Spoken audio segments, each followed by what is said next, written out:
राजा परमारदेव मलिना को पाकर चंदेली में सुखपूर्वक राज करने लगे।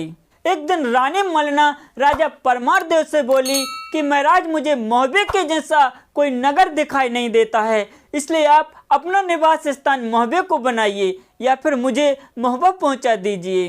तब राजा परमारदेव ने कहा कि हे रानी, हमारा राज्य चंदेरी विश्वविख्यात है। हमारे पास पारस मणि है जिसको यदि लोहा भी स्पर्श करे तो सोना हो जाए। हमारे राज्य में वैभव और ऐश्वर्य इंद्र की अमरपुरी के समान है, फिर भी आपका मन क्यों चिंतित है? बोली मलिना तब राजा से, स्वामी सुनो हमारी बात। राज्य पाट धन मोहे न चाहिए, इसकी मोहे नहीं परवाह है। मैं तो बस करूं मोहबे में या तो मरूं कटारी मार। बोले राजा तब रानी से, प्यारी धीर धरो मनमाह, मैं मोहबे पर चढ़ाई करके अपनी राजधानी बनाऊंगा। इस प्रकार रानी को सांत्वना देकर राजा परमारदेव राज दरबार में पहुंचे। लेके सहमति निज मंत्रियों की ये हुक्म दियो करवाए। बजन नगाड़ा मेरे लश्कर में सगरी फौज होए तैयार। इस प्रकार आदेश देकर संपूर्ण सेना को तैयार करके मोहबे के लिए प्रस्थान किया। मोहबे से 3 कोस की दूरी पर तंबू लगवा दिए। तब राजा परमारदेव ने राजा वासुदेव को एक पत्र लिखा। नगर मोहबा तुम हमको दे दो, उरई राज करो तुम जाओ।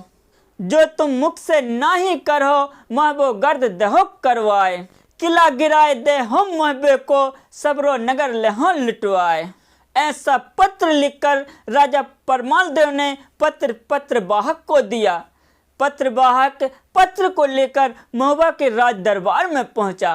सोन सिंहासन राजा बैठे, ऊपर चोर ढोरे गजगाह।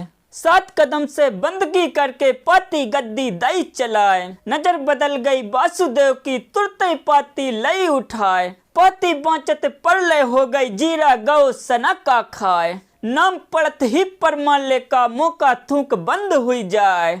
छाई मायूसी है चेहरे पर, ओंठन लाली गई सुखाए। अपने पिता की ऐसी दशा देखकर राजकुमार माहिल बोले, कहां से पाती यह आई है, काहे बदन गयो कुमलाए। तब राजा वासुदेव ने कहा कि मोहबा पर बहुत बड़ा संकट छा गया है। राजा परमारदेव ने पाती भेजी है और हमसे मोहबा राज्य छोड़ने को कहा है। यदि हम मोहबा राजा परमाल को नहीं सौंपते हैं तो भयंकर युद्ध होगा।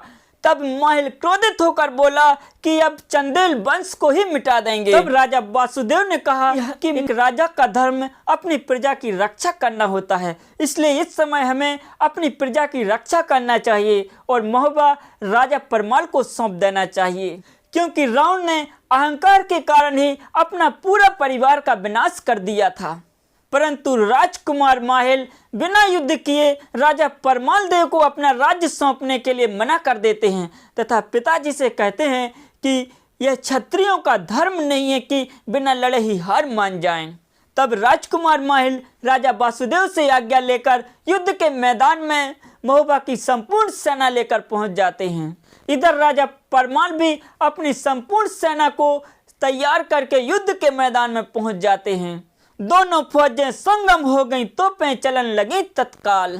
बड़े लड़ैया चंदेली के, जिनकी मार सही ना जाए। भगे सिपाही मोहबे वाले, अब कुछ रहा ठिकाना ना आए। जीवित पकड़ लियो माहिल को और भूपति को लियो बंधाए।